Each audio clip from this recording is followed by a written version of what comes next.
যে হাদিসটা আপনাদের সামনে পড়েছে বুখারী মুসলিমের হাদিস। হাদিসটার রাবী হলেন হযরত আবু হুরায়রা রাদিয়াল্লাহু তাআলা আনহু। তিনি বলেন, ইজা মাতাল ইনসানু কাতা আনহু আমালহু ইল্লা মিন সালাসা। যখন দুনিয়া থেকে কোনো মানুষ বিদায় হয়ে যায়, কবরস্থানে চলে যায়, মারা যায়, তাহলে তার তিনটি আমল রয়েছে। এই তিনটি আমলের সব কিয়ামত পর্যন্ত পাইতে থাকে। বলেন সুবহানাল্লাহ। এক নাম্বার হলো আও সাদাকাতিন জারিয়া, সদকায়ে জারিয়ার সবটুকু তার আমলনামার মধ্যে পাইতে থাকবে। হাসপাতাল নির্ণয় করছেন, হাসপাতাল বানাইছেন, একটা মাদ্রাসা বানাইছেন, একটা শিক্ষা প্রতিষ্ঠান ভালোর জন্য বানাইছেন, একটা নলকূপ বানাইছেন, রাস্তা কালভার্ট, আপনার মানবতার সেবার জন্য যত কল্যাণের জন্য যত কাজ করেছেন, কিয়ামত পর্যন্ত এই সদকায়ে জারিয়ার সব পাইতে থাকবেন। বলেন সুবহানাল্লাহ।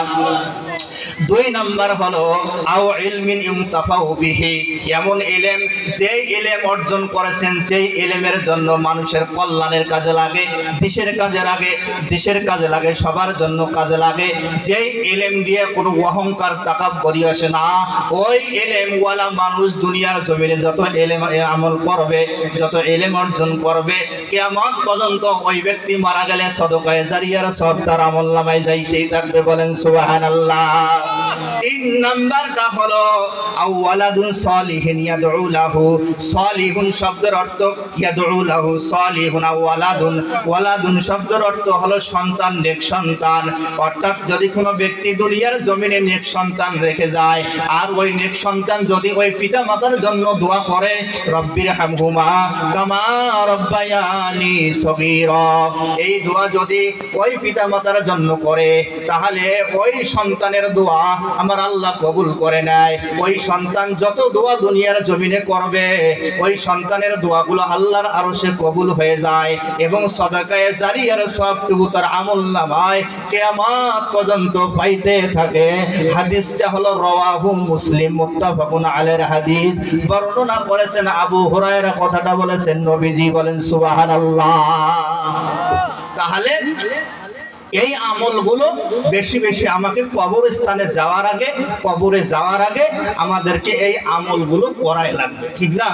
আমল ছাড়া কবরে গেলে জিরো, আমল ছাড়া কবরে গেলে কি জিরো। সুতরাং বয়স যার যতটুকু হয়ে গেছে, মেলা হয়ে গেছে, সুতরাং এখন যাওয়া শুধু কবরের জায়গা। দাড়িটা রেখে দেন, বিড়ি খাওয়া বন্ধ করেন, নামাজটা শুরু করে দেন, মিথ্যা কথা বন্ধ করেন, চুরি বদনামি বন্ধ করেন, কোরআনের বিরোধিতা বন্ধ করেন, দিনের পথে থাকেন।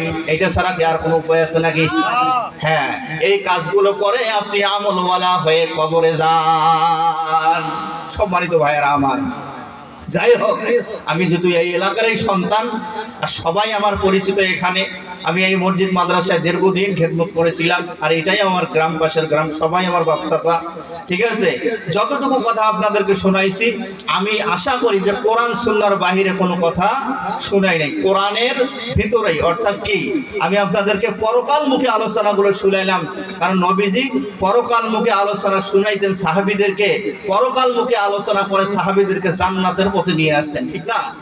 আল্লাহ যেন আমাদেরকে বেশি বেশি আখিরাত পরকালমুখী হওয়ার তৌফিক দান করে। আমিন। আসসালামু আলাইকুম ওয়া রাহমাতুল্লাহি ওয়া বারাকাতুহু।